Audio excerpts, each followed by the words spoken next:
Hello everyone, I'm Ron Grant coming to you live and direct from Tortola in the Virgin Islands. You're watching 284 Media. Thank you all so much for your time.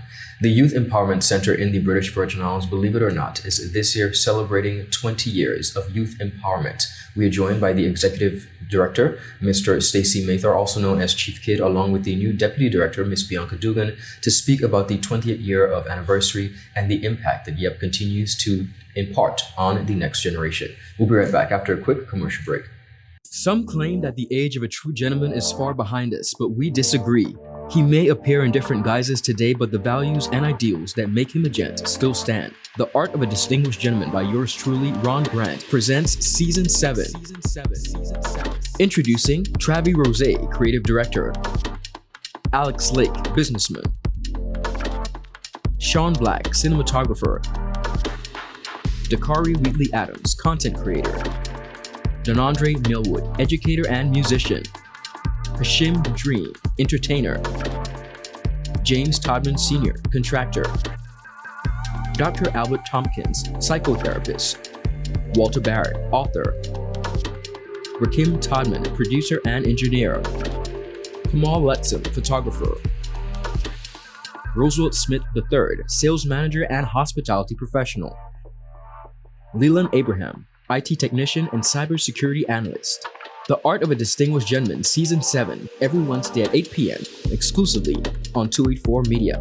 Get ready to reason, reflect, and redefine yourself through the stories of real-life heroes. The Art of a Distinguished Gentleman, Season 7, Raising a Generation of Greatness. Voted Top 35 Gentleman Podcast worldwide by FeedSpot and BI Icon Award winner. Welcome back, everyone, and thank you so much for sticking with us. As promised, we are celebrating and observing the 20th year of YEP.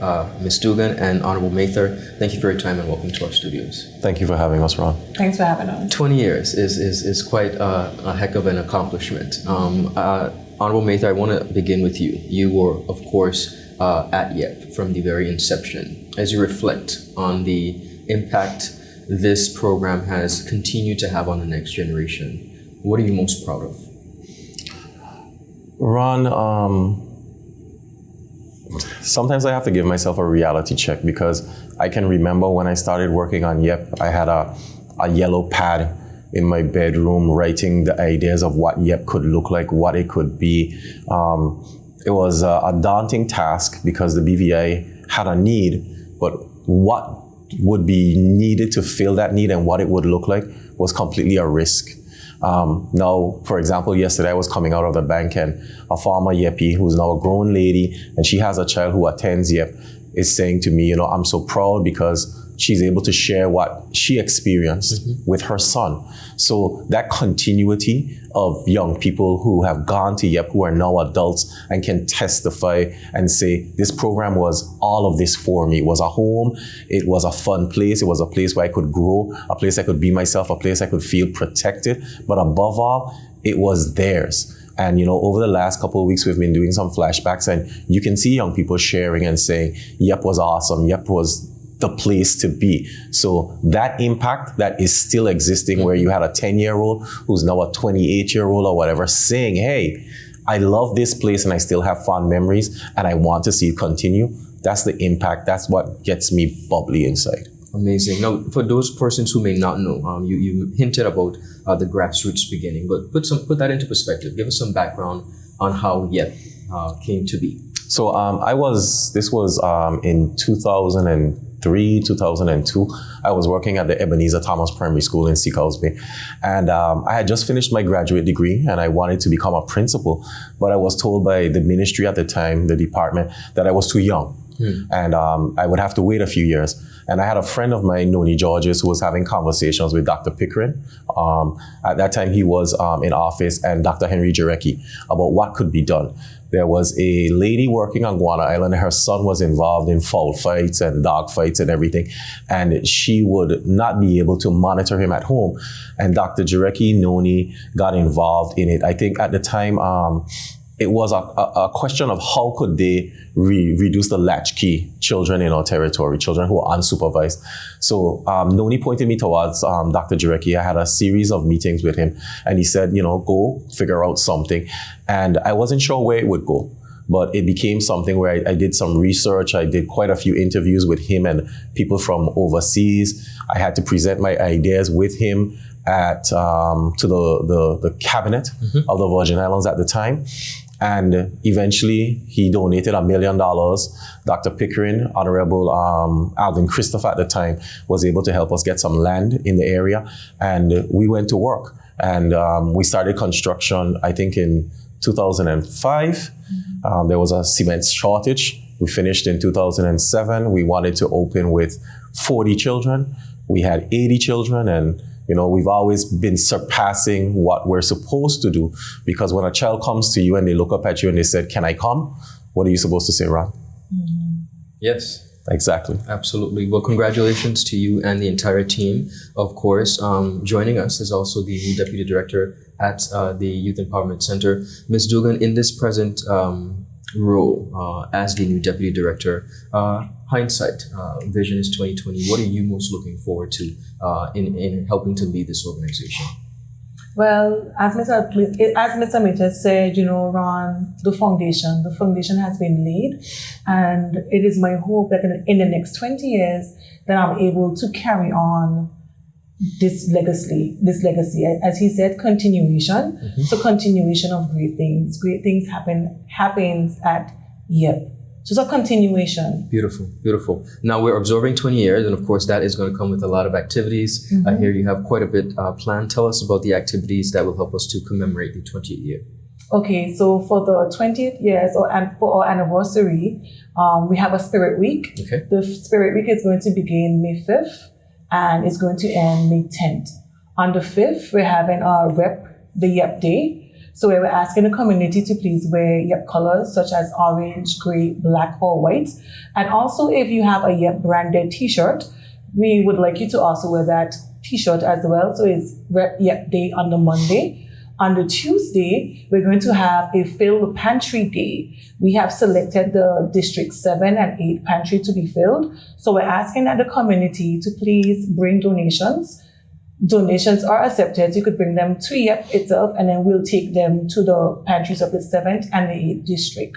On Wednesday, we're having our open house. Our open house is going to start at 11 and end at 6. And again, we're encouraging the community to please come out and just step in to see what it is to be a YEPie for that day. Activities such as interactive games on our court. We're going to have interactive sessions in our computer room. You'll be able to see what the kids are doing in the craft room, painting, and of course, you get to have a taste of our hands of our YEPies from the Beyond the Plate program. Beautiful. Okay. On the Thursday, we have a Flashback Thursday. So we're asking all alumni from YEP, if you have been to YEP before, to please just post any picture that you may have or any memory that you would have while you were at YEP. And also on social media. And on Friday, we have a family game night. The location is to be announced, but the time that we're looking at is between 6 to 8 p.m. Okay. And again, we're encouraging all families to please come out and support that cause.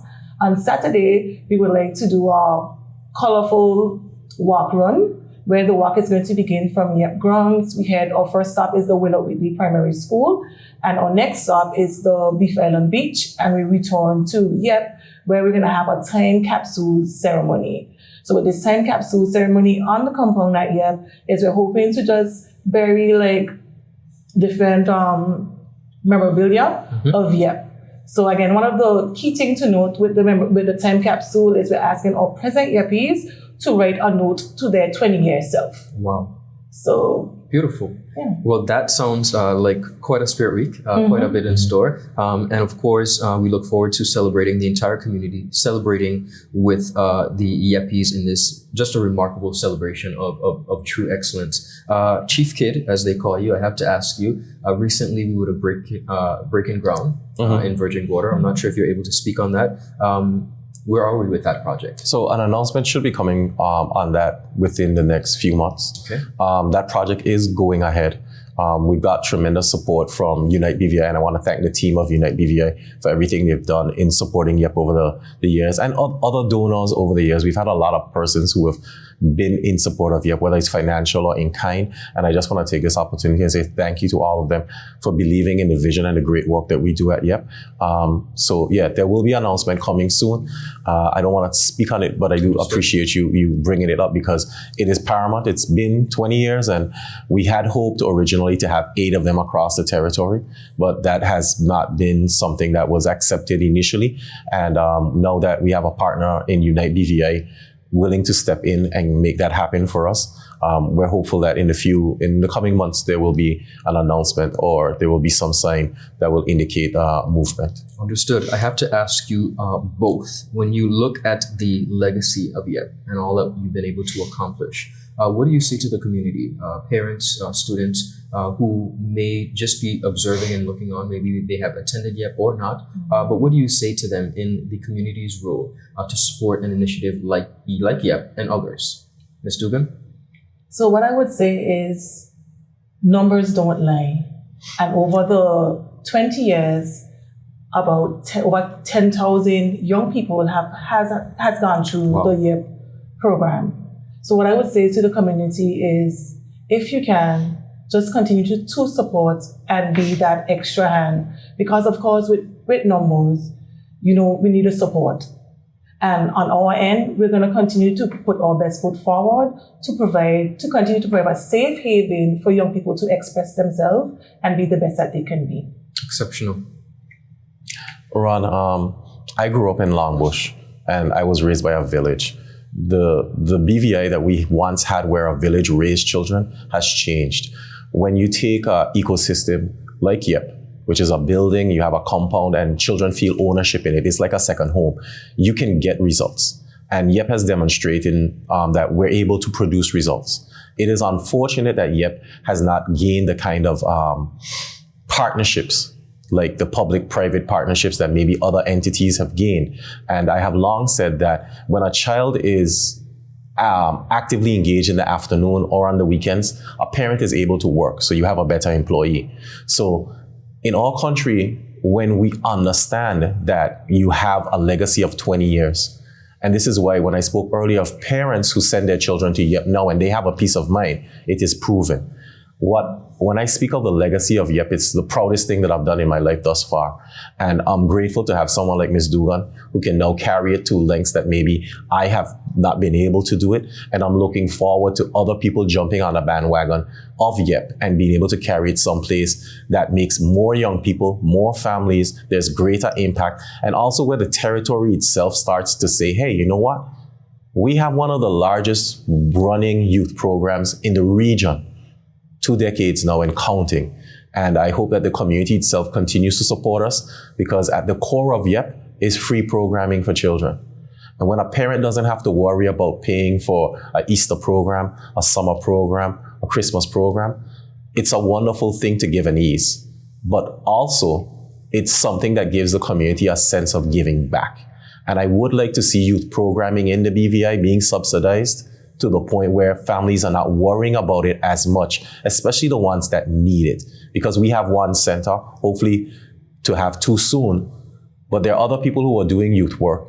And I think that if we can find a way to subsidize it, it would allow families to be able to take a burden off of them, but it would also allow these small businesses who are providing youth programs to be successful. YEP has been fortunate because of donations and contributions that has given us longevity, but not every program has had that benefit, and we're grateful for those who've been able to provide that for us. Well said. Well, I want to congratulate you guys once again on this remarkable achievement, of course, with the support of your board of directors and a number of persons who serve on the executive.